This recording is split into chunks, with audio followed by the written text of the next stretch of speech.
तो मित्रों, कैसे हो आप लोग? दो और बहुत सुंदर श्लोक भगवत गीता चैप्टर 2 से लेके आया हूँ।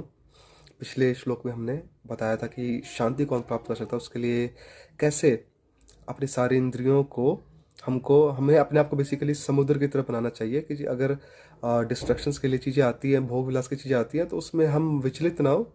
आ रही है तो ठीक है, अपना थोड़ा बहुत ज़रूरी है, वो सबसे यूज़ कर रहे हैं, लेकिन उसके लिए ये नहीं कि लगे पड़े हैं सब कुछ ज़िंदगी भर भाग रहे हैं इंद्रिय तृप्ति के लिए। इसी में 71 वर्स चैप्टर 2 का, जिस व्यक्ति ने इंद्रिय तृप्ति की समस्त इच्छाओं को परित्याग कर दिया, तो जो हमने पहले भी डिस्कस करा था, तथा जो इच्छाओं से रहित है। अब यहाँ इसका मतलब नहीं बिल्कुल ही इच्छा ही नहीं है, मतलब बिल्कुल ही मिनिमलिस्टिक लाइफ बोलते हैं ना, कि उसको भी आप कह सकते हो कि इच्छाओं से रहित है, बेसिक ज़रूरतें पूरा कर रहा है। और कई साथ तो वो भी होते हैं उसमें भी वो भी नहीं करते, कई कई दिन तक भूखे हैं, मिल गया तो खा लिया, नहीं तो नहीं खाया। तो ये हो गया इच्छाओं से रहित रहने वाला स्टेज। और जिसने सारी ममता त्याग दी है, ममता यहाँ पे कि अटैचमेंट की, कई बार होता है ना ओवरली अटैच होते हैं हम चीज़ों से, वो नहीं है। तथा अहंकार से रहित है, ये नहीं मैं हूँ हमेशा अपने बारे में ही तारीफ करते रहना, एक अहंकार का एक अलग ही स्टेज होता है, उससे रहित है।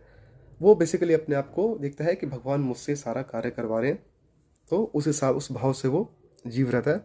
वही वास्तविक शांति को प्राप्त कर सकता है। ठीक है, और ये आप अपने जीवन में भी महसूस कर सकते हो।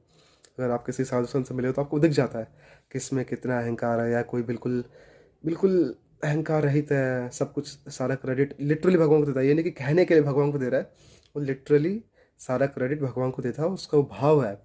आजकल इसमें भी देखोगे कि लोग बोलते हैं मैं तो कर ही नहीं रहा, भगवान कर रहे हैं। वो बस कहते हैं, लेकिन अंदर से होता है मैं ही कर रहा हूँ। तो वो स्टेज नहीं है।